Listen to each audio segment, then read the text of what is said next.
तो चलिए आज का हमारा वीडियो होगा वैश्वीकरण, जो कि क्लास 12th का चैप्टर नंबर 9 है, जो फाइनल एग्जामिनेशन में बहुत ही इम्पोर्टेंट है। बहुत ही छोटा टॉपिक है। इसमें हम वैश्वीकरण को समझेंगे। उसके बाद वैश्वीकरण एक बहुआयामी आयाम है, तो उसमें हम देखेंगे राजनीतिक, आर्थिक, सामाजिक परिणाम क्या है। सिर्फ राजनीतिक, आर्थिक, सामाजिक परिणाम देख लेना उचित नहीं होगा। हमें दोनों दृष्टिकोण से देखना होगा कि वैश्वीकरण के सकारात्मक और नकारात्मक क्या हैं और वैश्वीकरण के कारण क्या थे, और वैश्वीकरण पे कौन सी प्रतिस्पर्धा चली उसको भी हम देखेंगे। इससे पहले अगर आपने कोई भी वीडियो नहीं देखा है, हमारे चैनल पर नए हो तो चैनल को सब्सक्राइब कर लेना, और जितने भी पॉलिटिकल साइंस के जो भी हमने वीडियो बनाए हैं सारे डिस्क्रिप्शन बॉक्स में मिल जाएंगे आपको। तो चलो विदाउट टाइम वेस्ट करते हुए चलते हैं, डायरेक्ट टॉपिक पे आते हैं और बात करते हैं वैश्वीकरण का। आपके बुक में अगर बात करें तो पहले कहानी से समझाया गया है कि वैश्वीकरण कैसे कैसे, कुछ कहानी वगैरह दिया हुआ है। तो उन सभी चीज़ को छोड़ते हुए चलते हैं, डायरेक्ट आपको समझाता हूँ वैश्वीकरण। वैश्वीकरण का साधारण अगर अर्थ हम मानते हैं तो उसको हम कह सकते हैं यह एक प्रवाह है, और यह प्रवाह किसी भी रूप में हो सकता है। यानी मैंने क्या कहा कि वैश्वीकरण क्या है, प्रवाह है, और ये प्रवाह किसी भी रूप में हो सकता है। या वो विचार के रूप में हो सकता है, या वह पूंजी के रूप में हो सकता है, या वो सेवा के रूप में हो सकता है, या टेक्नोलॉजी के रूप में हो सकता है, या सांस्कृतिक रूप में हो सकता है, या मैंने टेक्नोलॉजी बोला यानी प्रौद्योगिकी के रूप में, एक्सेट्रा। इन सभी चीज़ों के रूप में भी हो सकता है। या लोगों का एक दूसरे से जगह से दूसरे जगह जाना हो सकता है। तो ये सभी जो है यह एक प्रवाह है, और यही प्रवाह वैश्वीकरण कहलाता है। तो आपको अगर डेफिनेशन में लिखना हो तो क्या लिखोगे? ऐसे नहीं लिखना है, मैंने समझाने के लिए समझाया। आप लिखोगे कि वैश्वीकरण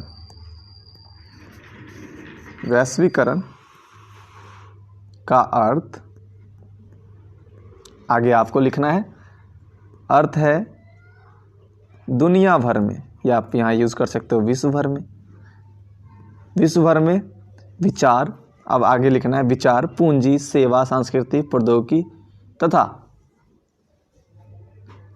लोगों का प्रवाह ही वैश्वीकरण है। या तो वैश्वीकरण का अर्थ दुनिया भर में विचार, पूंजी, सेवा, सांस्कृतिक, प्रौद्योगिकी तथा लोगों का आदान प्रदान ही वैश्वीकरण है। ठीक है, आप यहाँ तक समझ गए। और इस वैश्वीकरण को एक लाइन नीचे आप लिख सकते हो कि वैश्वीकरण को ही भूमंडलीकरण भी कहते हैं। भूमंडलीकरण भी कहा जाता है, भूमंडलीकरण। ठीक है, वैश्वीकरण होप कि आपका क्लियर हो गया होगा। अब हम वैश्वीकरण के सकारात्मक और नकारात्मक दृष्टिकोण देखेंगे। उसके बाद जैसे कि आपके किताब में लिखा हुआ, वैश्वीकरण एक बहुआयामी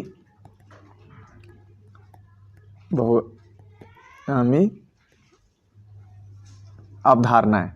यानी कि वैश्वीकरण राजनीतिक, आर्थिक, सामाजिक सभी तरह के परिणाम डालते हैं। तो उसके भी हम सकारात्मक नकारात्मक दृष्टिकोण को देखेंगे। इससे पहले हम देखते हैं वैश्वीकरण, ऑल ओवर वैश्वीकरण का क्या सकारात्मक और नकारात्मक प्रभाव है। चलो, ये आप देख सकते हो, ये वर्ल्ड का मैप है, और हम इसमें सकारात्मक और नकारात्मक दृष्टिकोण देखेंगे। चलिए, एक तरफ हम फायदे कर देते हैं,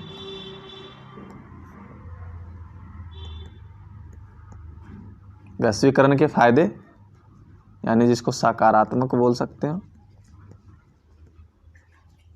एक तरफ हम नुकसान कह सकते हैं, जिसको आप नकारात्मक कह सकते हो। वैश्वीकरण का हम देख रहे हैं, वैश्वीकरण के राजनीतिक का नहीं देख रहे हैं या आर्थिक का नहीं, ऑल ओवर हम देख रहे हैं, एक इंडिविजुअल का नहीं देख रहे हैं। इंडिविजुअल करके हम आगे पढ़ेंगे। देखो, अगर हम वैश्वीकरण के फायदे की बात करें तो वैश्वीकरण से निवेश बढ़ता है, निवेश का बढ़ना, ये सकारात्मक पहलू है, जिसके कारण क्या होता है, किसी भी देश का आर्थिक विकास होता है, आर्थिक विकास के लिए लाभप्रद होता है। अगर हम बात करें इंडिया का ही, जब से वैश्वीकरण नहीं था उस समय हमारा जीडीपी का हिस्सा कुछ 0 पॉइंट कुछ था, लेकिन बाद में वैश्वीकरण बढ़ने के बाद हमारा जीडीपी का कुछ ज़्यादा हिस्सा बढ़ जाता है, निवेश का बढ़ना। उसके बाद देखो, युद्ध की संभावना कम हो जाती है। क्यों का कम होना, क्यों? क्योंकि हर एक देश दूसरे देश से कनेक्टेड होते हैं अपने फ़ायदे के लिए, या वो किसी तरह के फ़ायदे हो, ठीक है। तो इससे क्या होता है, लोग नहीं, जो देश है वह अपनी राजनीतिक फ़ायदे के लिए, अपनी आर्थिक बढ़ोतरी के लिए एक दूसरे से मित्रता बढ़ाते हैं, और जिसके कारण क्या होता है, एक तरफ युद्ध की संभावना कम होती है, लेकिन दूसरी तरफ अगर बात करें तो युद्ध की संभावना बढ़ती है, वो नकारात्मक हम समझेंगे। नेक्स्ट, उपभोक्ता को लाभ मिलता है, यानी कि हम लोग जो उपभोक्ता हैं, जो खरीदते हैं सामान, उपभोक्ता को लाभ मिलता है, उपभोक्ता को लाभ, फायदा की बात करें वैश्वीकरण का। क्या होता है, हमारे इंडिया में अगर कोई खादी कपड़ा बनता था जिसका 400 रुपये लगते थे, आज वही कपड़ा मशीन से अगर बन रहा है तो सेम कपड़ा हमें 150 रुपये में मिल रहा है। तो आप क्या करोगे, आपको फ़ायदा कहाँ में हो रहा है, यहाँ हो रहा है, वैश्वीकरण का लाभ दिख रहा है, ठीक है। तो ये आपने देख लिया, उपभोक्ता को लाभ मिल रहे हैं। अब देखो, जो मान लो कि वैश्वीकरण से पहले हमें 70 रुपये मिल जाता, अब 20 रुपये में मिल जाता है। यात्रा में फ़ायदा आसान हुआ, यात्रा करने में आसान हुआ। अब एक कंट्री से दूसरे कंट्री में लोग आसानी से आने जाने लगे। मैंने बोला वैश्वीकरण से जीडीपी बढ़ा है, गरीबी दूर हुई है, गरीबी दूर होगी तो आपको पता है कि जीवन स्तर भी बढ़ेंगे, जीवन स्तर में वृद्धि, ठीक है। अब देखो, जीवन स्तर में वृद्धि हुई, और आपको यहाँ मैंने बताया उपभोक्ता को लाभ होता है, कहीं ना कहीं उत्पादन में वृद्धि होती है, तब जाके उपभोक्ता को लाभ मिलता है, ठीक है। चलो अब हम बात करें नुकसान का, यानी नकारात्मक पहलू देखें वैश्वीकरण का, तो हम देख सकते हैं कि नए नए बीमारी या वायरस का फैलने की संभावना है। जैसे कि आपने देखा कि चीन में शुरुआत हुआ था, जैसा कि हम जानते हैं कि जो ये वायरस कोरोना है वह शुरुआत कहाँ से हुआ था, चीन से। क्या चीन ऐसे तो नहीं यहाँ पे भेज दिया वायरस, कोई लोग चीन से यहाँ आए उसके बाद फैलना शुरू हुआ, ठीक है, फैलने की संभावना। अब मान लो इंडिया में अहमदाबाद में पहला अगर मिलता है गुजरात में, तो गुजरात से बिहार कैसे आ गया कोरोना या वायरस, कहीं ना कहीं वहाँ के लोग एक जगह से दूसरी जगह गए, जिसके वजह से क्या हुआ, ये बीमारियां और फैल गई। तो एक कंट्री से दूसरे कंट्री अगर ज़्यादा आवाजाही होगा, वैश्वीकरण होता है, लोग का आना जाना होता है, तो वहाँ की बीमारी यहाँ की बीमारी वहाँ आते जाती रहती हैं। तो ये नुकसान हो सकते हैं वैश्वीकरण के। पर्यटन के कारण क्या होता है, पर्यटन के कारण प्रदूषण फैलता है, ठीक है। अब देखो, वैश्वीकरण हुआ है तो कहीं ना कहीं जो डेवलप्ड कंट्री है, जो विकसित कंट्री है, उनका जो भी टेक्नोलॉजी है और विकसित कंट्री अपनाती है और उद्योग स्थापित करता है, तो उससे ही प्रदूषण फैलता है, ठीक है। अब देखो नेक्स्ट पॉइंट अगर बात करें तो देशों के बीच असमानता देखने को भी मिलती है, के बीच असमानता, वो कैसे, क्योंकि जो विकसित कंट्री है वो तो विकसित हो गया, यानी डेवलप्ड हो गया, और वो दूसरे कंट्री में जाके अपना उद्योग लगा रहा है। तो इससे क्या होता है, जो अमीर कंट्री है और अमीर होते जा रहा है, और जो गरीब कंट्री है और गरीब होते जा रहा है। जो बीच में है वो तो ठीक है, जो विकासशील है वो तो ठीक है, लेकिन जो गरीब कंट्री है वो और गरीब होते जाता है। इससे क्या होता है, वैश्वीकरण से उपनिवेश होने की डर होती है, उपनिवेश का शिकार होने का संभावना है, शिकार की संभावनाएं। कैसे? अब कोई छोटा सा कंट्री है, वहाँ पे जाके आप उद्योग लगा रहे हो, धीरे धीरे उनका वर्चस्व बढ़ते गया। जैसे आप इंडिया का ही ले लो, इंडिया में 1600 में ईस्ट इंडिया कंपनी आती है बिजनेस करने के लिए। उसके बाद धीरे धीरे क्या करती है, अपना वर्चस्व कायम करती है। धीरे धीरे यहाँ 200 साल तक जानते ही हो आप कि यहाँ पे शासन करता है। उसके बाद हम लोग 1947 में से आज़ाद होते हैं, कहीं ना कहीं हम गुलाम हो गए थे। इससे क्या होता है, वैश्वीकरण से अगर नकारात्मक पहलू की बात करें तो छोटे उद्योग के लिए संकट है। छोटे उद्योग या रोज के जो काम करने वाले लोग हैं उनके लिए संकट है। कैसे? अब भाई ये छोटे उद्योग वाले कोई सामान बनाते थे जिसका दाम 20 रुपया होता था, और ये बड़े टेक्नोलॉजी वाले बड़े देश आते हैं और वही सामान का दाम यहाँ पे 10 रुपये करते हैं, तो इनका सामान कौन खरीदेगा? कोई नहीं खरीदेगा, जिसकी वजह से छोटे उद्योग के लिए भी एक यह संकट के रूप में है वैश्वीकरण। अब हम देखते हैं वैश्वीकरण के कारण। तो वैश्वीकरण के कौन कौन से कारण की वजह से वैश्वीकरण हुआ, वो चीज़ हम देखते हैं। पहला है प्रौद्योगिकी के स्तर में विभिन्नता, यानी कि जितने भी कंट्री हैं सबके पास अपना अपना अलग अलग तरह की टेक्नोलॉजी थी, किसी के पास नहीं थी। टेक्नोलॉजी बढ़ा जिसके कारण जो है वैश्वीकरण में बढ़ोतरी हुई, वैश्वीकरण की संभावना और भी तेज़ी हो गई। विकास के स्तर में भिन्नता, यानी कोई भी देश कुछ ज़्यादा ही अमीर था, कुछ गरीब था, कुछ ज़्यादा कम अमीर गरीब था, मतलब मिड में था। ठीक है, तो विकासशील देश, मान लो कोई डेवलप्ड कंट्री है, कोई डेवलपिंग कंट्री है, कोई अभी गरीब देश है। ठीक है, जो डेवलप्ड कंट्री है यानी विकसित हो चुका है, और जो विकासशील है तो वो क्या चाहेगा कि जो विकसित कंट्री है वहाँ की टेक्नोलॉजी को हम अपनाएं और हम भी विकसित हो जाएं, विकासशील से विकसित हो जाएं, जिसकी वजह से वैश्वीकरण का कारण बना। संसाधनों की उपलब्धता करने का मतलब किसी कंट्री के पास कम है, किसी के पास ज़्यादा है। ठीक है, अब जिसके पास कम है कोई भी संसाधन, या उसके पास वो संसाधन ही नहीं है जो उसके लिए जरूरी है, उन कंट्री में ऐसा संसाधन ही नहीं जो उसके लिए जरूरी है, तो क्या ये दूसरे कंट्री से ही लेगा ना, अदर कंट्री से लेगा, तो जिसके कारण क्या हुआ, वैश्वीकरण। अब मान लो किसी कंट्री के पास बहुत ही ज़्यादा प्रचुर मात्रा में कोई चीज़ संसाधन है, लेकिन वहाँ की जनसंख्या बहुत कम है, जिसकी वजह से अगर वो संसाधन नहीं बेचता है, चाहे दूसरे देश को नहीं देता है, मतलब निर्यात नहीं करता है, तो क्या होगा, उनके संसाधन वेस्ट हो जाएंगे, जिसकी वजह से क्या हो जाता है, संसाधन की उपलब्धता की वजह से वैश्वीकरण एक कारण बना। सांस्कृतिक भिन्नता, हर एक देश का अपना अपना सांस्कृतिक है, जिसके वजह से भी वैश्वीकरण। सांस्कृतिक यानी मान लो कि हम टीवी चाहे कहीं भी देखते हैं कुछ चीज़, तो हम उसके सांस्कृतिक चीज़ों को अपनाते हैं, जिसके कारण वैश्वीकरण में बढ़ोतरी हो गई। प्रौद्योगिकी का विकास, ये सेम ही है, नए नए टेक्नोलॉजी आए, जिसके कारण क्या हुआ, वैश्वीकरण का कारण बना। वैश्वीकरण के राजनीतिक परिणाम की अगर बात करें तो वो देखते हैं। वैश्वीकरण के राजनीतिक परिणाम का सकारात्मक रूप और नकारात्मक रूप हम दोनों देखेंगे। ठीक है, तो फर्स्ट पॉइंट है शासन व्यवस्था में सुधार। कैसा शासन व्यवस्था में सुधार? राजनीतिक की बात कर रहे हैं। शासन व्यवस्था में ऐसे सुधार जिसके वजह से, यानी कि उच्च स्तरीय प्रौद्योगिकी आने के वजह से क्या हुआ, शासन व्यवस्था में सुधार हुआ। देखो वैश्वीकरण हुआ, अब सभी राजनीतिक इंस्टीट्यूशन में, संस्था में, राजनीतिक कार्यालय में कुछ टेक्नोलॉजी आ गई। टेक्नोलॉजी आने के बाद क्या हुआ कि जो शासन व्यवस्था है उसमें सुधार हुआ। मान लो जो चीज़ कागज़ में लिख कर रखा जाता था, टेक्नोलॉजी आने के बाद क्या हुआ, उसमें रिकॉर्ड करके रखा जाता है। ठीक है, तो ये सकारात्मक पहल है, क्योंकि कागज़ में जो हम रिकॉर्ड लिखते थे वो कभी जल जाता था, कभी मुँह से खा जाते थे, कभी गल जाते थे, कभी लिखा हुआ चीज़ मिट जाता था, जिससे हमें परेशानी झेलनी पड़ती थी। अब उच्च स्तरीय की प्रौद्योगिकी आई तो हम क्या करते हैं, इसमें रिकॉर्ड करके रखते हैं, जो यह एक सकारात्मक राजनीतिक परिणाम देखने को आपको मिला।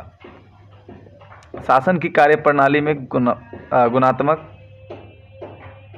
वृद्धि, ये पॉइंट और ये पॉइंट दोनों एक ही है।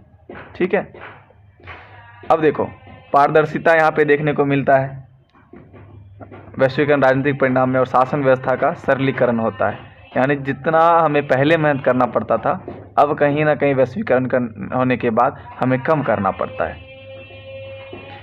अब देखो नकारात्मक पहल की बात करें तो कल्याणकारी राज की समाप्ति हो गई। तो कल्याणकारी राज क्या होता है? कल्याणकारी राज वह होता है जो लोगों के कल्याण के लिए कार्य करती है, ऐसे राज को कल्याणकारी राज कहते हैं। तो ये कैसे समाप्त हो गई कल्याणकारी राज? पहले देखो कोई भी गवर्नमेंट है, ठीक है, तो वह किसी आम नागरिक के लिए डायरेक्ट काम करती थी। जैसे मान लिया जाए आपको कि मान लो कि प्रधानमंत्री इंदिरा आवास है, प्रधानमंत्री इंदिरा आवास है, ठीक है। अब टेक्नोलॉजी आ गया तो अब क्या हो रहा है कि ये जो राजनीतिक लोग हैं वो डायरेक्ट लोगों से नहीं मिल रहे हैं, अब टेक्नोलॉजी के माध्यम से आपको हर एक कुछ फिल करना पड़ रहा है। तो वैश्वीकरण बढ़ा तब तो टेक्नोलॉजी आया, और इसके कारण क्या हुआ कि राजनीतिक लोग डायरेक्ट लोगों से नहीं मिलने के कारण कहीं ना कहीं लोगों की सही समस्या को नहीं जान पाते हैं, जो एक नकारात्मक दृष्टिकोण है वैश्वीकरण का। न्यूनतम हस्तक्षेप करती है राज्य, किसमें? उद्योगों में। उद्योगों में सरकार का कम हस्तक्षेप है, यानी अब सरकार उद्योग में कम हस्तक्षेप करती है, जब से वैश्वीकरण बढ़ गया। अब देखो वैश्वीकरण के आर्थिक परिणाम अगर देखते हैं तो उसके सकारात्मक पहलू, विकास में गति आई है, बिल्कुल सही है कि ज़्यादा मान लो कि प्रोडक्शन ज़्यादा होगा किसी देश में, टेक्नोलॉजी बढ़ गई है, टेक्नोलॉजी बढ़ने के बाद क्या हुआ, उनकी उत्पादन बढ़ गई तो विकास दर बढ़ेगी। उच्च स्तरीय प्रौद्योगिकी आई है, इसमें समझने की कोई बात नहीं है। संसाधनों की उच्च स्तरीय प्रयोग से रोजगार में वृद्धि हुई है, बिल्कुल सही बात है। बाजार प्रतियोगिता के कारण उच्च गुणवत्ता, यानी कि मान लो कि एक कंपनी है, 2 कंपनी है, 3 कंपनी है, अब यहाँ पे बाज़ार में क्या हो रही है, प्रतिस्पर्धा हो रही है। मान लो एक बाज़ार में 4 कंपनी है, अब कोई ये अच्छी क्वालिटी दे रहा है, कोई इससे भी ज़्यादा अच्छी दे रहा है, कोई इससे भी ज़्यादा अच्छी दे रही है, कोई इससे भी ज़्यादा। इसके कारण क्या हुआ कि गुणवत्ता धीरे धीरे कोई भी सामान में बढ़ते गया है। अब देखो नकारात्मक पहलू की अगर बात करें तो बहुराष्ट्रीय कंपनी का उदय, यानी कि एक कंपनी बहुत सारे कंट्री में जाके अपना उद्योग स्थापित करता है, और कंपनी स्थापित करता है, उसी को बहुराष्ट्रीय कंपनी कहा जाता है। इससे क्या हुआ कि अब एक ही कंपनी हर एक पूरे विश्व में हर एक देश में अगर लगा दे तो बेनिफिट तो वही कंपनी को सिर्फ हो रहा है, अदर कंट्री का क्या है भाई, अदर कंपनी का क्या है, वो तो डूब जाएंगे। अब देखो छोटे छोटे उद्योग का पतन तो होना निश्चय ही, क्योंकि मैंने पहले ही बताया था कारण में, जो मैंने विश्वीकरण का कारण लाभ और हानि बताया था, वही चीज़ है, आर्थिक और राजनीतिक और सभी कुछ वही है। वहाँ पे डायरेक्ट बताया था, यहाँ पे सीक्वेंस करके अलग अलग बताया जा रहा है। छोटे उद्योग का पतन बिल्कुल होना ही है, आर्थिक परिणाम किससे क्या होगा कि ये बेचारे गरीब हो जाएंगे, क्योंकि बड़े बड़े कंपनी आ गई है, बड़े बड़े कंपनी आई है, अपना बना रही है अपना माल, और उसका दाम भी बहुत कम है। असमान विकास, यानी विकास सही तरीके से नहीं देखने को मिलता है। मैंने जैसे बताया था कि अमीर और अमीर होते जा रहा है, गरीब और गरीब होते जा रहा है। बढ़ती प्रतिस्पर्धा के कारण व्यापार करना मुश्किल हो गई है। अब इतना ही ज़्यादा एक बाज़ार में, मान लो एक छोटा सा बाज़ार है, यहाँ पे 17, 18, 20 कंपनियाँ लग रही हैं, तो वहाँ पे आपको नहीं लगता है कि जो ज़्यादा अमीर कंपनी होगा, जो ज़्यादा सामान प्रोडक्शन को बना रहा होगा, और जो कम बना रहा है, कम बनाने वाले को कहीं ना कहीं उनको लगता होगा अब व्यापार करना मुश्किल हो गया, अब हमसे व्यापार नहीं होगा। उसके बाद क्या होता है कि जो पीछे पड़ जाते हैं व्यापारी वह छोड़ देते हैं, जिससे वह उनकी आर्थिक स्थिति और ख़राब आती है। विकसित देशों की कठोर वीज़ा नीति, ये सभी आर्थिक परिणाम आपको दिखा, यानी कि ये लास्ट पॉइंट आपको सुना देता हूँ। विकसित देशों की कठोर वीज़ा नीति कहने का मतलब ये है कि जो विकसित डेवलप हो गया है कंट्री, अगर वहाँ की बात करें तो जो विकासशील कंट्री है, अगर वो विकसित कंट्री में जाती है तो यहाँ पे बहुत सारे तरह के रिस्ट्रिक्शन लगाए जाते हैं, जो एक नकारात्मक है।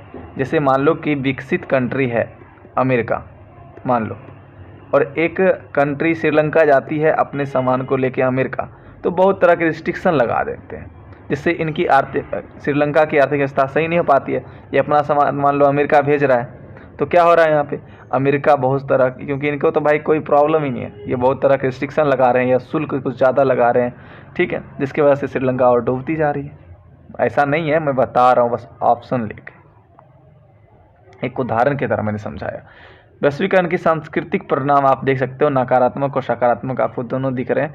विचारों का खुलापन, यानी कि लोग एक दूसरे से आराम से अपने विचार को प्रकट कर पा रहे हैं। मिली जुली संस्कृति का विकास हो रहा है। महिलाओं की स्थिति में सुधार देखने को मिल रहा है। खान पान और रहन सहन की आदतों में बदलाव, लेकिन ये सब देखने को मिलता है, लेकिन कहीं ना कहीं खान पान रहन सहन हम अपने सभ्यता को भूल रहे हैं, जो कि एक नकारात्मक कह सकते हो नकारात्मक दृष्टिकोण है, सांस्कृतिक परिणाम है, वैश्वीकरण के सांस्कृतिक परिणाम का नकारात्मक परिणाम है क्या, कि हम अपने रहन सहन को भूल रहे हैं, पहनावा ओढ़ावा जो हमारी संस्कृति में थी उसे भूल रहे हैं।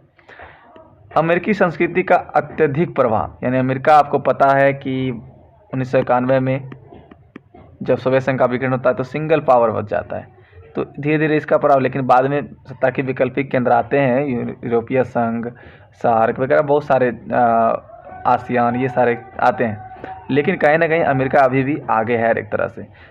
अमेरिका जो है इन्फ्लुएंस करता है अधिकतर कंट्री में, यानी उनका प्रभुत्व दिखता है, उनके हम खान पान को अपना रहे हैं, उनके संस्कृति को अपना रहे हैं, अपनी संस्कृति को भूल रहे हैं, छोटे देश की संस्कृति का ह्रास हो रहा है। बिल्कुल सही बात है। एक पक्षीय संस्कृति का विकास, ठीक है, एक पक्षीय यानी कि किसी एक संस्कृति का ज़्यादा विकास हो रहा है। अमेरिका क्या कर रहा है कि सबसे डेवलप है, वो जीन्स बना रहा है, डिजाइन का जीन्स बना रहा है, सस्ता में बना रहा है, अदर कंट्री के बच्चे जो भी हैं वो अपना रहे हैं। इससे क्या हो रहा है, वो अपने संस्कृति को भूल रहे हैं।